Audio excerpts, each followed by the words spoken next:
Halo guys, ketemu lagi bersama aku. Kali ini aku mau kasih tahu kalian semua alur cerita dari film Nobody Knows yang rilis pada tahun 2004. Film yang berasal dari Jepang ini disutradarai oleh Hinokazu Korehida. Film ini merupakan film yang terinspirasi dari kisah nyata di daerah sana ya guys. Tapi seperti biasa sebelum masuk ke alur filmnya, jangan lupa subscribe dulu ya, biar channel ini semakin berkembang, dan pastinya jangan lupa nyalakan lonceng notifikasinya biar kamu jadi yang pertama nonton kalau channel ini upload video baru. Oke, langsung saja kita masuk ke alur ceritanya. Jadi di dalam kereta terlihat dua orang anak kecil membawa koper berwarna pink. Mereka menggunakan baju yang sangat lusuh.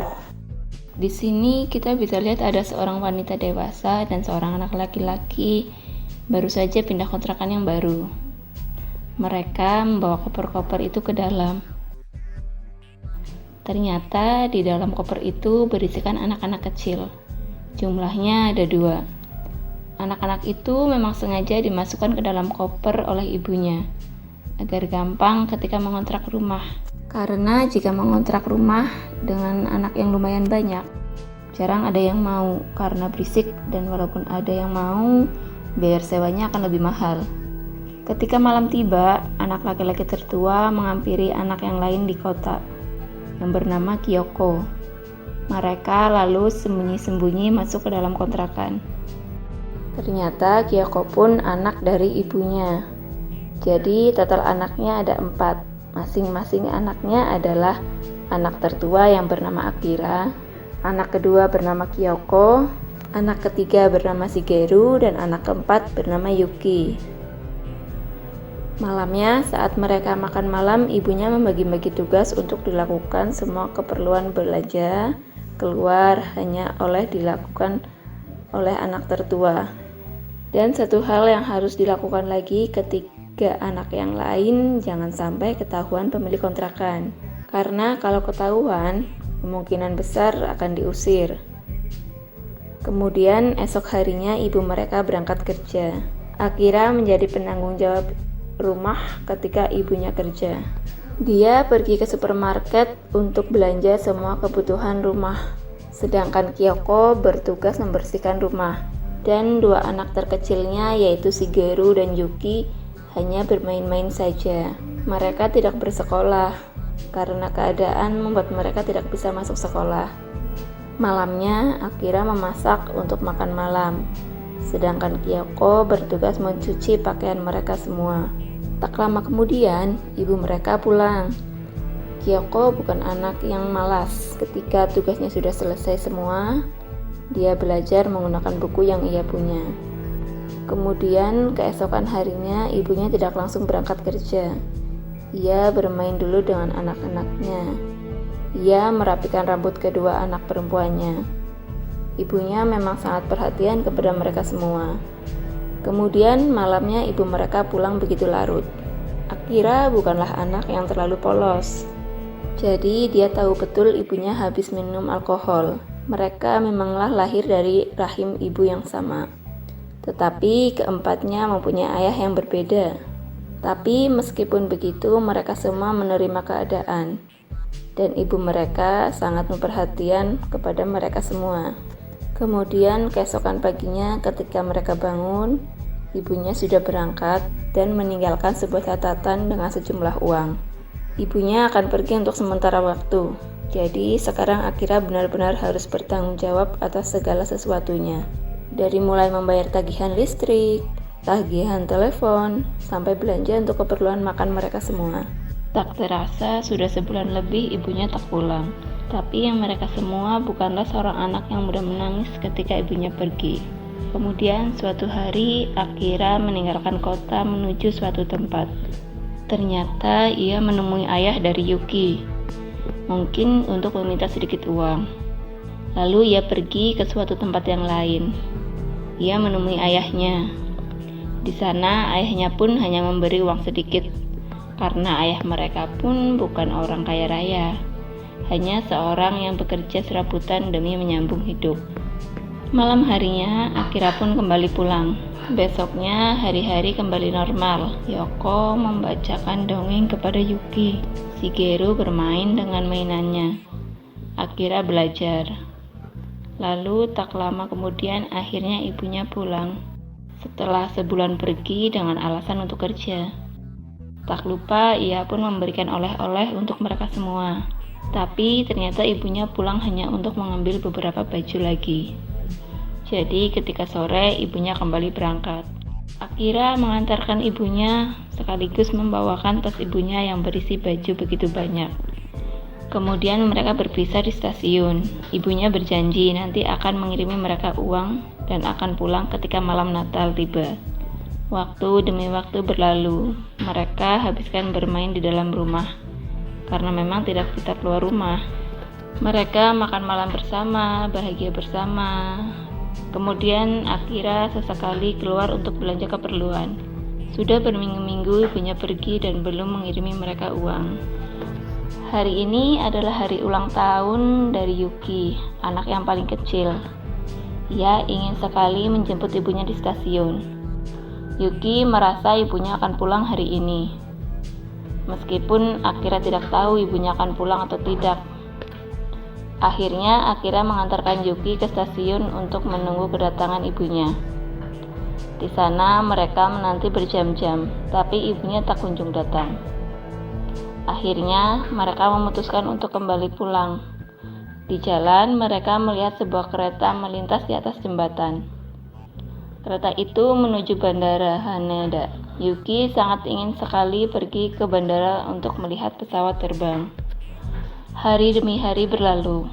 Ibunya tak kunjung juga memberi kabar apalagi mengirimi mereka uang. Tiap siang Akira selalu berkeliling. Siapa tahu ada sesuatu yang menghasilkan uang. Akira sangat ingin bekerja separuh waktu di supermarket.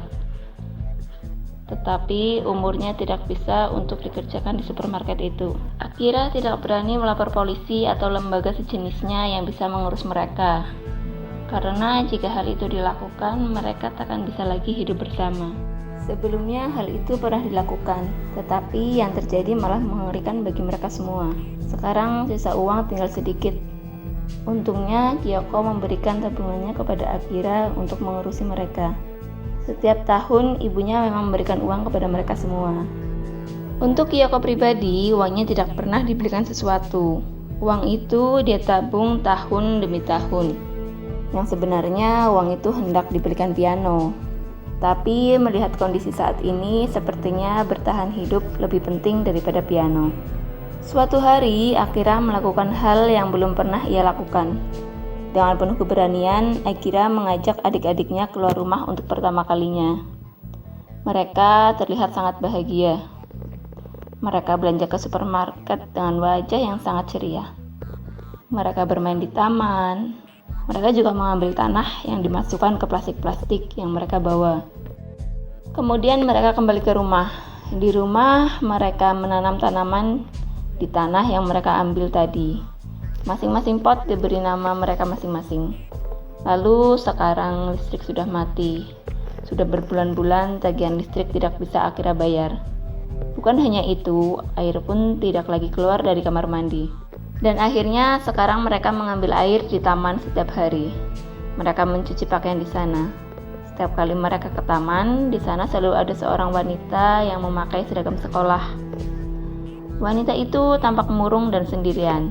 Akhirnya wanita itu yang bernama Suki bermain dengan Akira dan adik-adiknya. Mereka mengajak Suki ke rumah. Di sana tanaman sudah tumbuh dengan subur. Sudah lama sekali ibunya tidak pulang atau sekedar memberi kabar. Persediaan makanan sudah sangat sedikit. Untuk menghilangkan rasa lapar, mereka mengalihkannya dengan bermain di taman bersama Suki. Akira sangat dekat dengan Suki. Suatu ketika Suki bertanya, "Akira, kapan ibumu pulang?" Lalu Akira menjawab, "Mungkin ia tak akan pernah pulang." Sekarang setiap hari Akira mendapatkan makanan sisa dari supermarket itu. Semua pegawai di sana sudah mengetahui kondisi Akira dan adik-adiknya. Itu sebabnya mereka melakukan itu tanpa sepengetahuan bosnya. Suatu hari, pemilik kontrakan datang menagih uang sewa yang sudah tidak dibayarkan selama berbulan-bulan. Di sana kebetulan ada Suki. Lalu Suki memutuskan untuk membantu Akira dan adik-adiknya mendapatkan uang untuk membayar sewa kontrakan. Suki bertemu dengan seorang pria dewasa di suatu tempat. Ternyata Suki menemani pria dewasa itu untuk karaoke agar mendapatkan uang. Akira yang tahu itu langsung menolak uangnya dan berlari meninggalkan Suki. Mungkin Akira kecewa melihat Suki seperti itu. Mereka sekarang sudah sangat kelaparan. Sampai-sampai Shigeru mengunyah sebuah kertas untuk menghilangkan rasa lapar. Akira langsung keluar untuk membeli makanan dengan sisa uangnya. Shigeru makan dengan sangat pelan-pelan. Ia tak mau makanannya cepat habis. Keadaan mereka kini sudah sangat mengerikan. Tanaman yang mereka tanam sudah tumbuh menjulang tinggi di kontrakan itu. Semenjak uangnya ditolak oleh Akira, Suki belum pernah datang lagi ke sana. Kemudian, suatu hari Yuki pingsan tak sadarkan diri karena jatuh dari kursi. Kemudian Akira langsung pergi ke supermarket untuk membeli obat untuk Yuki. Tapi ia tidak punya uang. Akhirnya, Akira memutuskan untuk mencuri obat itu.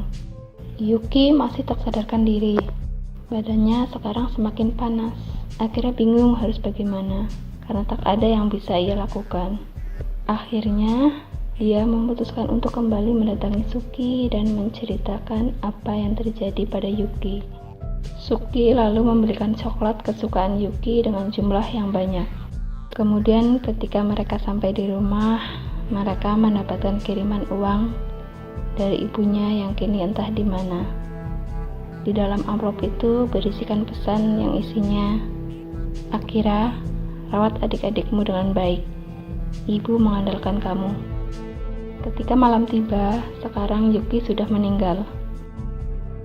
Lalu mereka memasukkan Yuki ke koper berwarna pink dan dibawa pergi oleh Akira serta Suki. Demam yang begitu panas membuat nyawa Yuki tidak tertolong. Suki dan Akira membawa koper berisi mayat Yuki itu menuju sebuah tempat menggunakan kereta. Mereka berdua membawa Yuki ke sebuah bandara, tempat di mana Yuki ingin sekali pergi. Mereka menguburkan jenazah Yuki di sana, di pelataran bandara itu, agar Yuki dapat terus melihat pesawat-pesawat terbang yang pergi dan datang. Akira dan Suki kembali pulang. Tak ada percakapan di antara mereka. Tak ada yang bisa dilakukan ketika rasa kehilangan datang selain diam. Hari-hari selanjutnya dilakukan kembali dengan normal. Para pegawai supermarket itu masih memberi makanan sisa. Sekarang Suki kembali bermain bersama mereka. Lagi pula hidup Suki pun sama, tidak diinginkan kelahirannya seperti mereka. Dan film pun selesai. Oke guys, terima kasih telah menyaksikan video ini. Bila kalian terhibur, boleh banget dong klik tombol like-nya. Sampai jumpa lagi di video berikutnya dari channel ini.